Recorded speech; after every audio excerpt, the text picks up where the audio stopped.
Hey all, Kyle here, AA0Z. I'm going to do a video about fast log entry. I've done a fast log entry video before, and that was a couple of years ago. I will leave a link in the description and then also a card up above.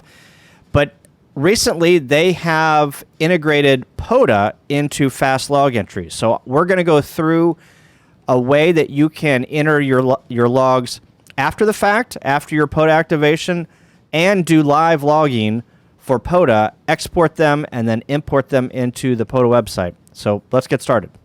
All right, behind me is the fast log entry homepage. df3cb.com is where you need to go. And you can download fast log entry. Version 3 is the latest. And I have downloaded this and installed it. Here is the link down here. So I have installed fast log entry. So in order for you to get started in POTA with fast log entry, we need to go over here to logging, and we need to choose POTA logging. And then if you're going to enter QSOs after the fact, you go out in POTA, then you need to bring your log, your paper log back and enter QSOs. You want offline mode.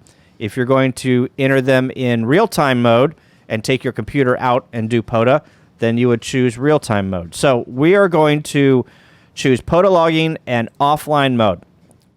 So starting out here, we need to put our call, so A0Z. You don't have to put your grid. Operator is your call sign. Now, if that is your call sign is the call that, my call is the call that you used whenever you activated the POTA. So if you were operating under a club call, you would put that in there. The operator is your personal call sign, so you get points for that POTA. My POTA, we're just going to say K1234, and then we're going to come down here. So today's date is May 23rd is when I'm recording this. And then what you can do is, if that is a different date, we will come out here and we'll say we did this on the 22nd. And let's say we were on 40 meters single sideband. And in fast log entry, they have a whole nomenclature of what are the shortcuts and what the different terms mean. It's basically a programming language that you're putting in this sidebar, and then the logs show up on the right-hand side. So once after you put the date, then you're going to put the band and the mode, and now you can start logging your POTA contacts. So let's just say I started at 1800 hours, and let's say I contacted James, KE8PZN, and you don't have to capitalize it. It will capitalize it for you. And let's say he was in park K2345. So whenever I enter that log, it is going to put it over on the right-hand side. So if it doesn't put your call in or my POTA reference, I've noticed that either you can hit F5 to update the grid, or you can come up to this icon and hit it, and or select it, and it'll put your call sign and all the rest of the information in. I don't know why it does that. Don't ask me. Go ask the programmer. So let's say 1801. I contacted, let's say, Jason, what is his name? KB5HWB, KC5, sorry, KC5HWB. Don't do call signs on camera, folks. And let's say I gave him a 5.5, and he gave me a 5.9. So you can see, you can put the RST in the line here, and it will automatically pick that up, and you can see that I gave him a 5.5, he gave me a 5.9, and then there's no POTA reference because he was not in a park. So let's go to 30 meters CW, and let's do 1802 or 1803, and let's say that we contacted Hayden,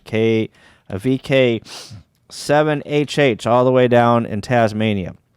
And let's say he was in VK 1234, and it puts his his call and his information. And if you do not put a RST in, it will automatically put 599 or 59 for single sideband. So once that is done, also there's a bunch of tricks that you can use to make this even faster by only putting the seconds in once you put the hour in. There's a whole nomenclature, like I said. So once I am done here, what we're going to do is we're going to come up here to File. And, well, first what we need to do is we need to update the grid. So make sure that all the information is correct in this log. Then we're going to go up here to File, and we're going to Save ADIF File. So once we do that, it is going to populate the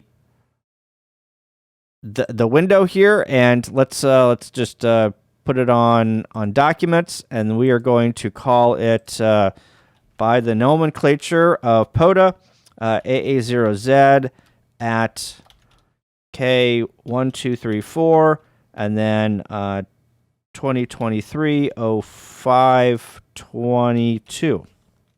And let's just save this ADI file. And it saved it. So then let's go back into this ADI file and pull it up. Let me bring this window over here. So here's the ADI file. And I downloaded ADIF master and associated ADI files to that file name or file type.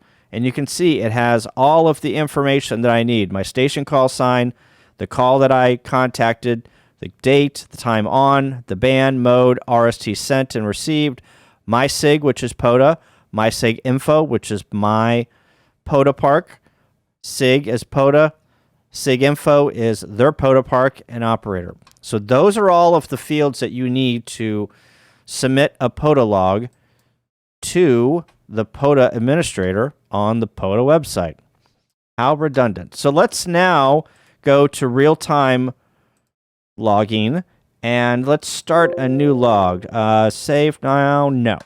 Okay, so we are in POTA logging, and we are in real time. So now we're at the park. We have our laptop here, and you might use this because you don't like hammers, you don't like N1MM, you don't like any of the loggers. You just want something clean and simple, and you might want to use this. So AA0Z, operator AA0Z. I'm still at K1234. So today's date, 5/25. Let's say I'm on 20 meters CW.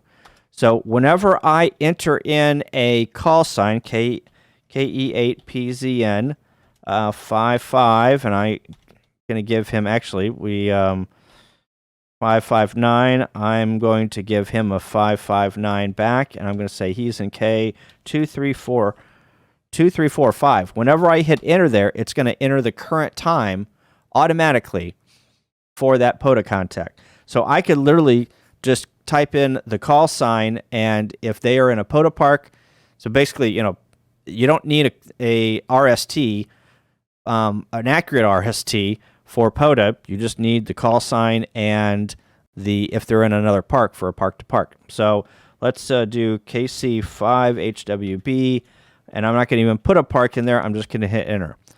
So at 0056, which it is 56 minutes past 7 p.m. on Central Daylight Time, I contacted Jason. So let's KI6NAZ, and it updated to 57. So you can see this is a very easy program to log contacts over and over with very minimal input. And then once you export them, you can export them and import them into the POTA website. So that is fast log entry for POTA. It has a bunch of different modes also that you can select here. There's a regular logging. I use this as my daily logger, to tell you the truth. I use just regular logging, and I just put all of the information in on the left-hand side, and it populates on the right.